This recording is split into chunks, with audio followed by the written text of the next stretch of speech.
새벽마다 시편 말씀을 우리가 함께 살펴보고 있습니다. 시편은 총 150편의 시로 구성이 되어 있습니다. 1편부터 150편까지 150개의 시로 구성이 되어 있죠. 그리고 그 150편의 시들 중에서 대부분의 시에는 표제어가 있습니다.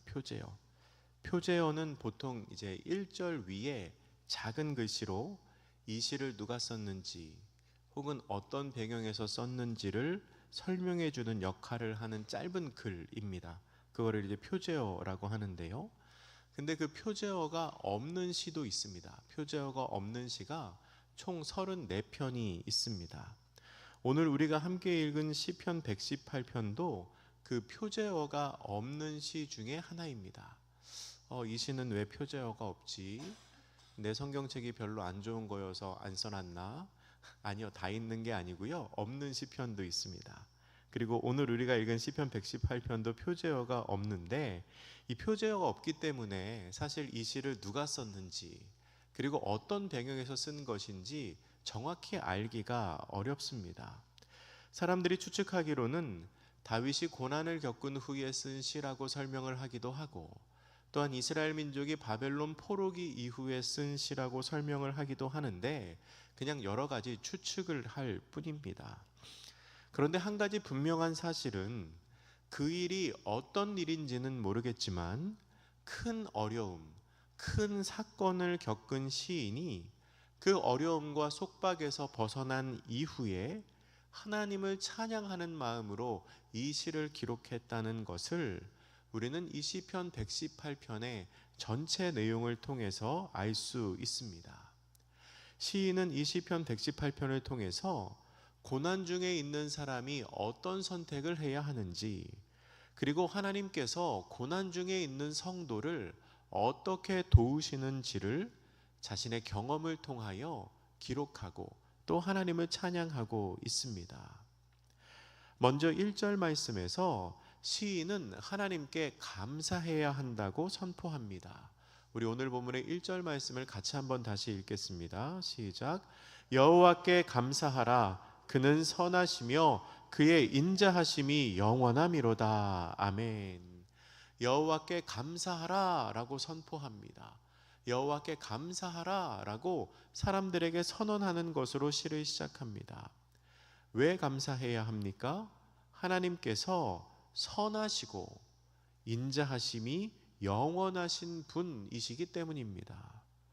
선하시며 라고 번역된 히브리어 단어는 토브입니다.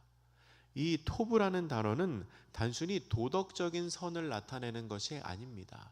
선과 악 할 때 선을 의미하여 착한 것, 옳은 것, 그것을 의미하는 것이 아니라 그 의미를 넘어서서 모든 면에 있어서 가장 좋은 상태를 말하는 것입니다. 따라서 하나님께서 선하시다라는 것은 하나님께서 모든 피조물에게 언제나 가장 좋은 것을 베풀어 주시는 분이시다라는 의미입니다. 특별히 택하신 언약 백성에게 한결같은 모습으로 가장 좋은 것을 주시는 분이다. 항상 은혜 베풀어 주시는 분이다 라는 의미입니다. 또한 하나님께서는 인자하신 분이십니다. 본문의 인자하심이라고 번역된 히브리어는 하스도라는 단어인데요, 이 말의 기본형은 우리가 잘 아는 헤세드라는 단어입니다. 헤세드는 오늘 본문에 번역된 인자하심이라는 의미 외에도 다양한 의미를 갖고 있습니다. 친절함, 상냥함, 선하심, 관대함 등의 의미를 포함한 단어입니다. 더 나아가서 헤세드는 하나님께서 하나님의 백성을 향해 베푸시는 한결같은 사랑을 의미합니다. 사랑인데 일시적인 사랑이 아니라 한결같은 영원한 사랑입니다. 언약으로 말미암은 변하지 않는 사랑을 의미하는 것입니다. 그러니까 헤세드는 부드러움, 친절함, 관대함이 단회적으로 일시적으로 나타나는 것이 아니라 계속적으로 영원히 반복해서 지속되는 것을 의미하는 단어라는 것입니다. 지난 화요일에 전도대가 다시 활동을 시작했습니다. 하반기 첫 모임을 갖고 이제 전도 활동을 시작을 했는데요. 첫 모임을 할 때는 담임 목사님이 오셔서 늘 말씀을 전해 주십니다. 담임 목사님이 말씀 전해 주시는데 이런 말씀을 하셨습니다. 하나님은 우리를 언제나 사랑하십니다. 하나님은 언제나 우리를 사랑하십니다. 말씀하시면서 우리가 열심히 기도할 때도 하나님은 우리를 사랑하시고 혹여 졸고 있을 때에도 하나님은 우리를 사랑하십니다 라고 하셨습니다. 열심히 기도할 때는 하나님이 사랑하시고 졸고 있을 때는 안 사랑하시는 게 아니라 어떤 순간 어떤 모습일지라도 하나님께서는 그 사람을, 우리를 언제나 사랑하신다는 겁니다. 여러분, 만약에 하나님께서 사랑할 만한 모습일 때만 사랑을 하신다면 어떻게 되겠습니까? 냉정하게 보면 사실 우리 삶의 대부분의 순간이 하나님 앞에 사랑받지 못할 모습일지도 모르겠습니다. 그런데 그런 것과 상관없이 하나님은 언제나 여전히 우리를 사랑하신다는 겁니다. 왜 그렇게 사랑하실까요? 우리의 어떠함과는 상관없이 이미 그분께서 헤세드의 하나님이시기 때문입니다. 영원한 인자하심으로 우리를 바라보고 계시는 하나님이시기 때문입니다. 오늘 말씀에서 시인은 그 하나님의 헤세드가 영원하다는 것을 반복해서 선포합니다. 2절과 3절과 4절 말씀에서 세 차례에 걸쳐서 이스라엘은, 아론의 집은, 여호와를 경외하는 자는 하나님의 인자하심이 영원하다고 선포하고 있습니다. 세 번에 걸쳐서 반복하며 말하는 것은 모든 사람이 그렇게 선포를 해야 한다는 의미이고, 그리고 또한 셋, 이 3은 완전수이기 때문에 하나님의 영원하신 인자하심이 완전하시다는 선포이기도 합니다. 여러분, 그렇습니다. 우리를 향하신 하나님의 인자하심은 영원하십니다. 또한 하나님의 사랑이 그렇게 신실하시기 때문에 우리는 늘 하나님의 은혜를 경험하며 살아가고 있습니다. 생각해보면 그렇습니다. 우리가 간절히 기도하지 않아도, 또한 우리가 매일매일 확인하지 않아도 아침이 되면 동일하게 태양이 떠오릅니다. 지난 수천 년 동안 계절의 변화는 한 번도 멈춘 적이 없었습니다. 이스라엘 민족은 광야 40년의 시간 동안 끊이지 않고 매일 만나를 먹었습니다. 매일매일 만나를 내려달라고 이스라엘 민족이 기도를 했을까요? 안 했을까요? 했을 수도 있죠. 근데 혹여 기도를 잃어버린 순간에도 다음 날이면 어김없이 만나가 내립니다. 심지어는 이스라엘이 하나님을 대적하고 모세에게 반역하여 수많은 사람들이 불구덩이에 빠지고 병에 걸려서 죽임을 당한 그 다음 날에도 여전히 만나는 내렸습니다. 하나님 보시기에 이스라엘 민족 미울 수도 있었겠지만 헤세드의 하나님은 여전히 신실하게 그들을 향한 은혜를 멈추지 않은 것입니다. 우리가 이 새벽에 예배를 할 수 있는 것도 선하고 인자하신 하나님의 사랑이 우리의 삶에 끊임없이 은혜를 베푸시고 우리의 삶에 역사하시기 때문임을 우리는 믿습니다. 시인은 그 선하시고 인자하신 하나님을 삶으로 경험했습니다. 우리 오늘 본문 5절의 말씀 같이 읽겠습니다. 5절입니다. 시작. 내가 고통 중에 여호와께 부르짖었더니 여호와께서 응답하시고 나를 넓은 곳에 세우셨도다. 아멘. 시인이 고통 가운데 있을 때에 하나님께 부르짖습니다. 그렇게 하나님께 부르짖을 때에 하나님이 응답하십니다.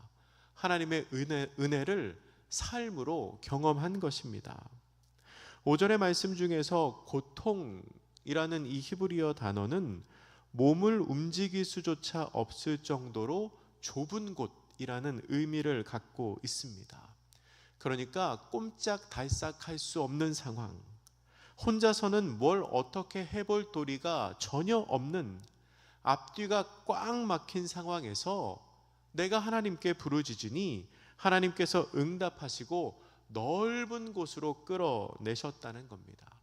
내가 지금 꼼짝도 할 수 없을 정도로 좁은 곳에 갇혀 있었는데 마음이 탁 트일 정도로 넓은 곳으로 내 삶을 완전히 바꾸셨다는 거지요. 숨통이 트이는 공간으로 하나님께서 내 삶의 자리를 바꾸어 주셨다는 겁니다. 그런 하나님을 향하여 시인은 이렇게 고백합니다. 6절과 7절 말씀 제가 읽습니다. 여호와는 내 편이시라. 내가 두려워하지 아니하리니 사람이 내게 어찌할까. 여호와께서 내 편이 되사 나를 돕는 자들 중에 계시니 그러므로 나를 미워하는 자들에게 보응하시는 것을 내가 보리로다. 아멘. 시인의 마음에는 확신이 있었습니다. 어떤 확신입니까? 하나님께서 내 편이시라는 겁니다. 하나님께서 내 편이시기 때문에 나는 두려워할 게 없습니다. 사람들은 나에게 어떻게 하지 못하기 때문입니다. 아무리 사람들이 나에게 손가락질을 하고 아무리 사람들이 나에게 해코지를 하려고 할지라도 그렇게 하지 못합니다. 왜요? 하나님이 내 편이시니까요. 하나님께서 내 편이시고 하나님이 나를 도우시는 분이기 때문에 나를 미워하는 자들에게 내가 어떻게 하지 않아도 하나님께서 갚아주실 것을 내가 알고 있다는 겁니다. 오늘 본문 8절과 9절 말씀 우리 같이 한번 다시 읽습니다. 시작. 여호와께 피하는 것이 사람을 신뢰하는 것보다 나으며 여호와께 피하는 것이 고관들을 신뢰하는 것보다 낫도다. 아멘. 시인은 위험한 일이 생겼을 때 하나님께로 피합니다. 왜 그렇습니까? 하나님께 피하는 것이 사람을 믿는 것보다 낫고 하나님께 피하는 것이 높은 관리들을 신뢰하는 것보다 더 안전하기 때문입니다. 이 8절과 9절 말씀을 읽으며 제 마음속에 떠오른 말씀이 있습니다. 시편 34편 8절의 말씀입니다. 제가 전에도 한번 말씀드린 적이 있었던 것 같은데요. 이 말씀입니다. 너희는 여호와의 선하심을 맛보아 알지어다. 그에게 피하는 자는 복이 있도다. 아멘. 하나님의 선하심은 맛보아 아는 것이다.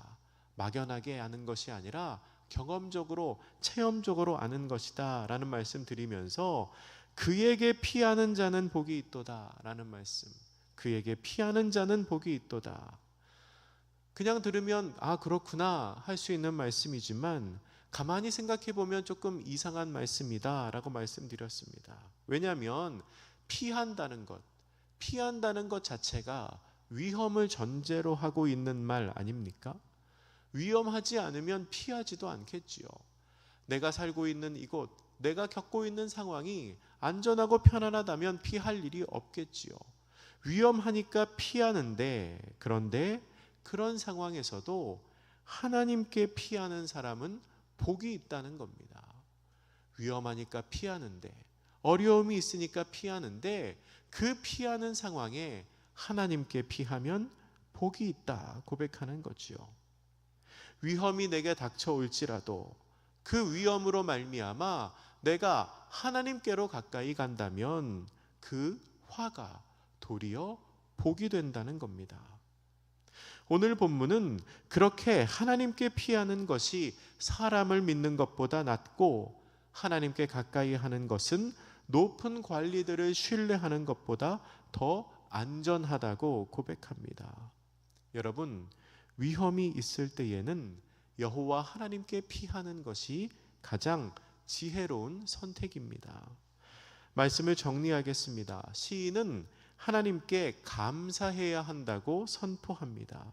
왜냐하면 하나님은 선하시며 그 인자하심이 영원하신 분이기 때문입니다. 하나님의 선하심, 하나님의 인자하심으로 말미암아 우리가 여기까지 지금까지 살아올 수 있었습니다.